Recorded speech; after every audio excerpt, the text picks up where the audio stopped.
लेकिन ये last month है और इस मंथ में ये जो चीज़ें मैं आज आपके साथ शेयर करने वाली हूँ ना, इनमें से अगर आपने एक भी मिस करी ना तो लिख के ले लो, इस बार की एग्ज़ाम्स गई है आपकी। मेक श्योर आप एग्ज़ाम हॉल में जाने से पहले ये सारी चीज़ें जो आज मैं मेंशन करने वाली हूँ वो करके ही जाएँ, तभी आपकी एग्ज़ाम्स इस बार क्लियर होंगी, एग्जामेशन आएगा, रैंक आएगी, सब कुछ होगा। तो शुरू करते हैं। सबसे पहला आपको इस बार अमेंडमेंट्स करने हैं। मैं नहीं जानती आपने पास्ट कितनी एग्ज़ाम्स दी हैं, कितनी क्लियर हुई हैं, कैसे हुई हैं, क्या हुआ है, लेकिन मेक श्योर आप अमेंडमेंट्स नहीं छोड़ के जा रहे हो। सारे टीचर्स जो होते हैं वो बड़े बड़े इंस्टीट्यूट्स जो हैं वो हर सब्जेक्ट के अमेंडमेंट लेक्चर्स डालते ही हैं एग्ज़ाम्स के कुछ दिन पहले। तो आप लोगों को अपने सिलेबस में ये टाइम तो निकालना ही पड़ेगा, भले ही कुछ टॉपिक एक्स्ट्रा जो अभी आपके बचे हुए नहीं हो रहे हैं ना, छोड़ दो, उन टॉपिक्स को रहने दो, जितना हुआ है उतना कर लो, बाकी के रिमेनिंग टॉपिक्स को छोड़ दो, लेकिन अमेंडमेंट्स छोड़ के मत जाना। इंस्टीट्यूट में इतना दिमाग खुद है कि अगर वो कुछ ऐसी चीज़ें अमेंडमेंट्स लास्ट टाइम पे दे रहा है ना एग्ज़ाम्स के कुछ दिन पहले, इट मीन्स वो कुछ ना कुछ तो सोचा ही होगा उसने, तभी वो दे रहा है। इट मीन्स कुछ ना कुछ एग्ज़ाम में उससे रिलेटेड आने वाला है, कुछ क्वेश्चन वैसे फंसने ही वाले हैं। इसलिए अमेंडमेंट्स छोड़ के बिल्कुल मत जाना, अमेंडमेंट्स आपको करके ही जाने हैं, भले ही कितना भी टाइम लगे। मैं कह रही हूँ ना, ज़्यादा टाइम आपका नहीं लेंगे, it will hardly take your 1 और 2 आवर्स हर सब्जेक्ट का, थोड़ा थोड़ा ही टाइम लगेगा, बट येस अमेंडमेंट्स करके जाना। सेकेंड चीज़, आप लोग प्लीज़ प्लीज़ प्लीज़, मैं हर वीडियो में कहती हूँ, आज भी कह रही हूँ कि पिछले 3 से 4 साल के क्वेश्चन पेपर हर सब्जेक्ट के देख लो। आप खुद बताओ, आप वहाँ जाओगे, वहाँ जाने के बाद एकदम से तुम्हारे ऊपर कोई ऐसा पेपर फेंका गया जो तुम्हें एकदम देख के शौक लग गया कि ये क्या पूछा गया है, तो थोड़ा टाइम तो तुमको प्रोसेस करने में हो जाएगा कि ये क्या पूछा गया है। अभी तुमको चीज़ें इतनी क्लियर पता है क्यों है, क्योंकि तुम एक एक चैप्टर पढ़ रहे हो, मतलब आज एक पढ़ा, कल नेक्स्ट पढ़ोगे। हम एक एक लाइन से चीज़ पढ़ते हैं ना तो फ्लो बना रहता है, लेकिन दिक्कत कहाँ आती है एग्जाम में, जब पूरे सिलेबस में से एक एक करके कोई भी क्वेश्चन तुम्हारे ऊपर एकदम से ऐसे फेंक दिए जाएंगे ना, तो तुम एकदम टेंशन में आ जाओगे कि कहाँ पे कौन सा क्वेश्चन था, किसका क्या आंसर था, बहुत डिफिकल्ट हो जाएगा। लेकिन यही जब तुम अपने अभी की स्टडीज़ में क्वेश्चन पेपर देखते रहोगे ना डेली, तो तुम्हारा दिमाग को एक आइडिया लग जाएगा एंड प्रोसेस हो जाएगी वो चीज़ यहाँ पे कि अच्छा इस तरह के क्वेश्चंस आते हैं। मैं नहीं जानती तुमने अभी तक किया है कि नहीं किया है, पर अगर नहीं किया है ना तो इस बार मेरे कहने से तुम्हारा जा क्या रहा है, तुमको सिर्फ 2 से 3 साल के क्वेश्चन पेपर सामने ही तो रखने हैं, और जैसे ही तुम उस सब्जेक्ट की स्टडीज़ करके उठो, बस वो क्वेश्चन एक बार देख लो कि अच्छा किस तरह के पूछे जाते हैं। बस ये मैं सच्ची बता रही हूँ, एक्सपीरियंस के बेसिस पर मैं कह रही हूँ ना, मैंने गलती करी थी क्योंकि मुझे ऐसा लगता था कि मेरा सिलेबस कंप्लीट होगा, उसके बाद मैं क्वेश्चन पेपर करूँगी। फिर लगा यार 1 मंथ बचा हुआ है, मैं रिवीजन एकदम अच्छे से कर लूँ, फिर उसके बाद मैं क्वेश्चन पेपर करूँगी। फिर मुझे लगा कि यार मैंने काम करती हूँ, 1 डे जो होता है ना एग्जाम के पहले, उस टाइम पे ही देख के चली जाऊँगी। मैं कह रही हूँ मेरे क्वेश्चन पेपर देखने का ही मुझे टाइम नहीं मिला, क्योंकि तुम ऐसा सोचोगे ना कि पूरा सिलेबस हो जाएगा फिर करेंगे, सिलेबस इतना वास्ट है ना कि तुम कितना भी पढ़ लोगे ना कंप्लीट नहीं होने वाले। कोई ऐसा बच्चा नहीं होगा जो तुमको होगा मेरा सिलेबस 100% हो गया, इतना कुछ आता है मेरे को, बिल्कुल नहीं होता है। ये सब हाइपोथेटिकल बातें हैं जो तुम्हें कोई बोले भी तो विश्वास मत करना, किसी का सिलेबस नहीं होता है, आखिरी मोमेंट तक चलता रहेगा। तो अभी जो टाइम है उसी में से थोड़ा थोड़ा टाइम निकालते जाओ एंड क्वेश्चन पेपर बस देखते जाओ, स्कैनर देखते जाओ, ताकि तुम्हें क्वेश्चंस का आइडिया लगे कि एग्जाम में किस सब्जेक्ट में किस तरह के क्वेश्चंस आते हैं, क्या पूछा जाता है। फिर उसके बाद थर्ड चीज़ ये ध्यान रखो कि एक मॉक टेस्ट पेपर लिख के ज़रूर देखो। क्यों? क्योंकि अभी तुम बस पढ़ाई कर रहे हो, सिर्फ एक पढ़ाई के जोन में हो, तुम्हारे हाथों को आदत नहीं है। याद रखो, दिमाग की मेमोरी से ज़्यादा तेज़ मसल मेमोरी होती है।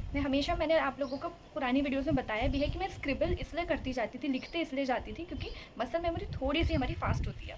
दिमाग में जो चीज़ें हमें ज़्यादा लर्न नहीं होती ना, उन चीज़ों को जब लिखते हो ना तो ज़्यादा अच्छे से आती है। वैसे ही मैं कह रही हूँ मॉक टेस्ट पेपर इसलिए देके जाओ क्योंकि तुम्हारी मसल मेमोरी, तुम्हारे हाथों को भी पता होना चाहिए कि अच्छा किस तरह से आंसर्स लिखने हैं। एक बार को टेस्ट तुम्हें लिख के सबमिट ज़रूर करना है। मतलब मैं नहीं कह रही हूँ कि टेस्ट सीरीज़ खरीदो, बट येस अगर टेस्ट सीरीज़ नहीं भी तो जो तुम आंसर्स लिख रहे हो ना उसको मैच ज़रूर कर लो गाइडलाइन आंसर से, कि अच्छा इस तरह के आंसर्स आने चाहिए। कोई भी एक टेस्ट पेपर जो लिखते हो उसको आंसर ज़रूर देख लो कि तुम क्या लिख रहे हो, वो तुमसे चाहते क्या है, होना क्या चाहिए। जब तुम खुद कंपेयर करोगे ना चीज़ों को तो तुम्हें समझ आएगा कि गलती कहाँ हो रही है।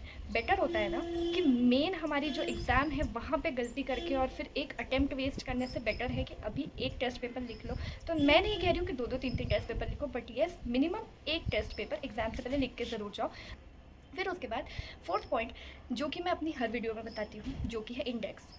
मैं ये नहीं कह रही हूँ कि मैंने ये फॉलो किया इसलिए तुम करो, पर मैं ये कह रही हूँ कि तुम एक बार फॉलो करके देखो, तुम्हारा वो सब्जेक्ट डेफिनेटली क्लियर हो जाएगा, एग्जामिशन पक्की है। और अगर नहीं भी ना तो तुम्हें वो टॉपिक्स लाइफ टाइम के लिए याद हो जाएंगे, सच्ची कह रही हूँ यार। क्यों? क्योंकि 1 डे रिवीजन सबसे क्रूशियल होता है। मैं अभी का रिवीजन नहीं कह रही हूँ, मैं कह रही हूँ आज एग्ज़ाम देकर आए हो, कल वापस एग्ज़ाम है, या अगर एक दिन की छुट्टी भी है ना तो भी तुम्हारे पास वो जो एक दिन पहले जो एग्ज़ाम का होता है ना कि तुम उस फ्लो में हो कि आज पेपर है, कल पेपर है, परसों पेपर है, या फिर आज है, एक दिन की छुट्टी है तो डे आफ्टर टुमारो। तो वो जो एक फ़्लो बना रहता है, उन 8 to 10 आवर्स में पूरे एक सब्जेक्ट को कंप्लीट करना एक प्रेशर में, क्योंकि आज का पेपर दे दिया, हम नहीं जानते कैसा गया, कुछ का अच्छा गया, कुछ का बुरा गया। पेपर अगर आज का बिगड़ गया ना, तो कल का पेपर में दिमाग ही नहीं लगेगा बैठ के करने में। क्यों? क्योंकि हमारे दिमाग में बहुत चीज़ें हैं और इतना बड़ा सिलेबस। अभी तुम 50 बार भी कर लोगे, लेकिन अगर एक दिन पहले तुम उस टॉपिक को देखकर नहीं जा रहे हो, I am guaranteeing saying that's कि तुम लिख लो मेरी चीज़ को कि 5 मार्क का क्वेश्चन अगर पूछा गया है, 5 पॉइंट है, तो तुम्हें 5 में से 2 पॉइंट ही याद आएंगे, 3 पॉइंट तुम्हारे दिमाग में नहीं आएंगे कि था क्या। इसलिए तुम्हें एक दिन पहले तो पढ़ के ही जाना है किसी भी हालत में। तो अभी से तैयारी ऐसी करो कि तुम उस टाइम पे एक दिन पहले पूरे सिलेबस को रिवाइज़ कर सको। एंड पूरा सिलेबस रिवाइज़ करने का टेक्निक ही ये है कि तुम्हें इंडेक्स बना के रखना है हर सब्जेक्ट का। इट मीन्स तुम बस हेडिंग्स लिखते जाओ, हेडिंग्स पढ़ते जाओ। उस टाइम पे तुम्हारे सामने सिर्फ इंडेक्स होगा, तो तुम्हें पता रहेगा अच्छा इसमें इतने पॉइंट थे, अच्छा ये एक्रोनिम था, ये था। तो तुम्हारी चीज़ें अभी से सॉर्ट हो जाएगी। तुम्हें इंडेक्स रिवीजन अगर चाहिए तो तुम मेरी पुरानी वीडियोस देख सकते हो। मैंने हर वीडियो में मैंने इंडेक्स रिवीजन की बात करी है, वो ज़रूर करके जाना। उसके बाद ये सिलेबस से रिलेटेड नहीं है, लेकिन अगर ये फॉलो नहीं किया गया ना तो एग्ज़ाम्स नहीं निकलेंगी। क्यों? क्योंकि मैंने खुद एक्सपीरियंस किया है, मेरे अटेम्प्ट लगे हैं एंड मैंने ये फॉलो करके रैंक भी लाई हूँ मैं। सब कुछ हुआ है इन सब चीज़ों की वजह से। ये सबसे ज़्यादा क्रूशियल है कि तुम इस लास्ट मंथ में पॉजिटिव रहो। Please please please please please stay positive. 50 लोग होंगे जो डराएंगे, तुम्हारे अंदर का जो इंसान है ना, वो भी तुम्हें 10 बार डराएगा कि तुझे कुछ नहीं आता यार, तू भूल जाएगी, क्या होगा पता नहीं, मुझे कॉन्फिडेंस नहीं आ रहा, मुझे पैनिक हो रहा है, मुझे डर लग रहा है, सिलेबस नहीं हो रहा है। 50 क्वेश्चन आएंगे, लेकिन प्लीज़ शांत रहो एंड पॉजिटिव रहने की कोशिश करो। मैं जानती हूँ इस सिचुएशन में ही सबसे ज़्यादा डिफिकल्ट है पॉजिटिव रहना, लेकिन इसी सिचुएशन में अगर तुम पॉजिटिव रहे तभी एग्ज़ाम निकलेंगी। तुम जितना नेगेटिव सोचोगे उतना घबराओगे। एंड ये एग्ज़ाम इंटेलिजेंस से ज़्यादा कॉन्फिडेंस की है तुम्हारी। ये एग्ज़ाम तुम्हें सिखाना चाह रही है ये चीज़ कि इंटेलिजेंस तो बच्चों के पास है, बन जाएंगे, लेकिन तुम एक प्रोफेशनल बनने वाले हो यार। तो प्रोफेशनल में कॉन्फिडेंस होना चाहिए। तुम जब बात करो, तुम जब खड़े हो ना सामने किसी के, तो उसे लगना चाहिए यार सीए या सीएस खड़ा है हमारे सामने।